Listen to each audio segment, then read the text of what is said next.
Sabi ng aking espiya, kung merong 100 billion insertion na siniwalat si Zaldico noong 2025 budget, meron pa ring 100 billion insertion ang mga bangag sa 2026 budget. Tinutulan daw yan ni Secretary Bunoan pero wala silang nagawa dahil yan ang order. Nagpadala na naman ang mga bangag sa Malacanang ng 100 billion na namang mga proyekto na ipinas uli sa NEP.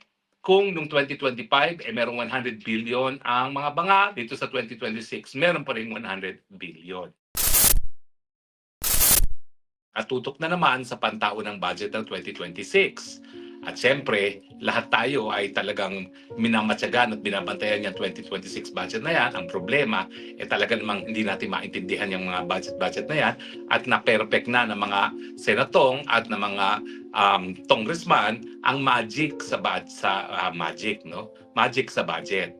Well, unang-una, alam na natin na napakadaming insertions dyan. Yung chairman at saka yung House Speaker at saka ang dating House Speaker ng Tambaluslos, bilyones ang naging insertions.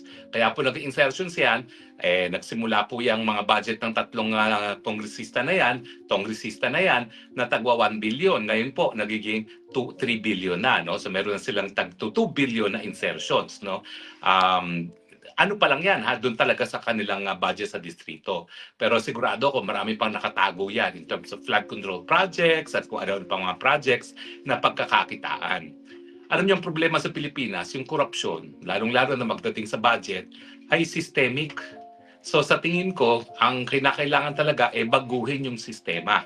At ang problema talaga ay nagmumula doon sa katotohanan na ang mga congressman ay elected on a per district basis, tapos ang DPWH ay meron silang mga district engineers, no? Na ang kanilang loyalty naman ay nasa district congressman.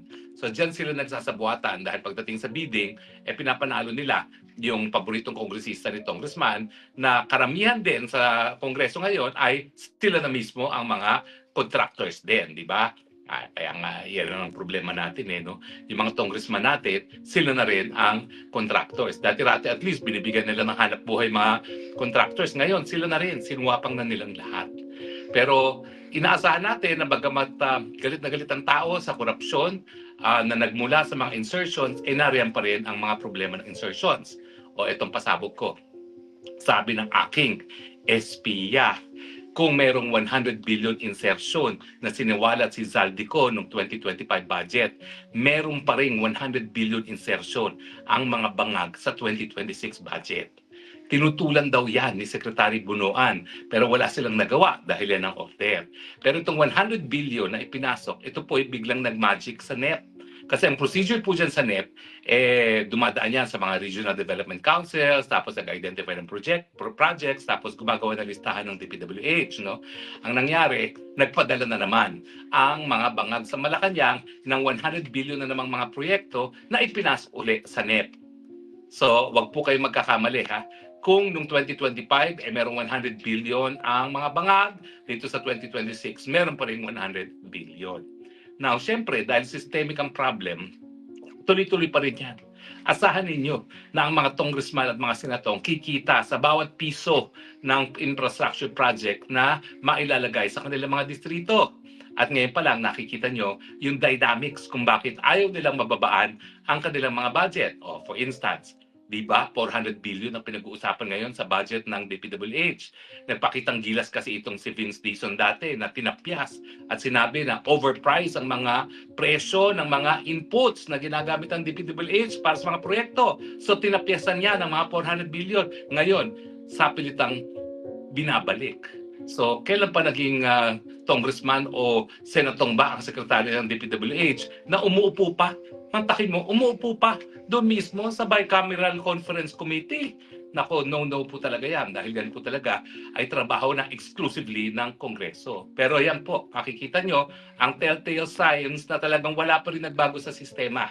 Pagkakakitaan pa rin ng mga politiko ang pagtao ng budget dahil sa tingin nila, dahil silang gumagawa ng budget, may karapatan silang kumita. Alam nyo, siguro isang solusyon dyan, gayahin natin yung sistema dito sa Netherlands. Sa Netherlands kasi, ang mga miyembro ng parliament, hindi sila elected on a per district basis. Elected sila on the basis of their parties. So ang iboboto mo, yung plataforma ng partido. Wala silang mga distrito. So kung sino yung pinakamaraming boto na nakuha, pinakamarami silang upuan sa parliament, no? At sila ang magbubuo ng gobyerno. So pag-aralan po natin yan. Natanggalin na natin yung district congressman, gawin nating party congressman talaga nang sa ganun ang binoboto natin hindi lamang hindi personalidad kung hindi plataforma. Kung walang plataforma yung isang bansa, yung isang partido, wag iboto, no? Pero ang maganda diyan, pinutol yung relasyon ng district engineer at sa district congressman. Kasi kung wala ng district congressman, wala nang magkakaroon ng impluwensya sa mga district engineers. So ang talagang bubuo na ng pantao ng budget ay mga taong gobyerno na alam talaga ang pangangailangan ng isang distrito, isang area, siguro in close coordination na with the local government unit, no? Na dapat naman talaga dahil ang local government unit alam na alam kung anong pangangailangan ng isang syudad o ng isang munisipyo. Anyway, ano pa ba ho ang mga depekto nitong budget nito? As usual, nandiyan pa rin ang pork barrel. O si Ping Lacson, sinabi na may pork barrel pa rin yan at siya hindi pipirma. At yung ilang mga kongresista hindi pa rin pumirma dahil nga sa mga pork barrel. Yung pork barrel, huwag niyo pong kakalimutan ha, lahat ng pondo sa isang distrito, pagkakakitaan yan. So actually, misnomer o hindi totoo na ang pork barrel, yung pinagkakakitaan lamang, yung tinatawag ng pork barrel. Hindi po. Lahat ng pondo na napupunta sa distrito ay pinagkakakitaan. Pero bukod pa dyan, may mga dagdag. Saan nanggagaling mga dagdag? Sa mga lump sum. Kasi sabi ng budget, wala ngang dapat pagbubuwis na walang representasyon. So dapat lahat ng item na pagkagastusan is specified. Pero dito sa budget nito, ang dami pa rin lump sum na magiging kontrolado yan ng presidente o di naman kaya ng exchequer. Ano yung mga yan? No? Yan po yung unprogrammed funds. Yan ang pinagmumulan talaga ng mga problema. Kasi ang unprogrammed funds, i-release lang yan kung may pirma ng presidente. So yung unprogrammed funds, sigurado ako, yan ang gagamitin para sa impeachment na naman ni Inday Sara Duterte. Yung mga pipirma ng impeachment, bibigyan ng pondo galing dyan sa unprogrammed funds. Yung hindi po purma, ala. Pero meron pa po yung bago ha. Meron silang tinatawag na allocables.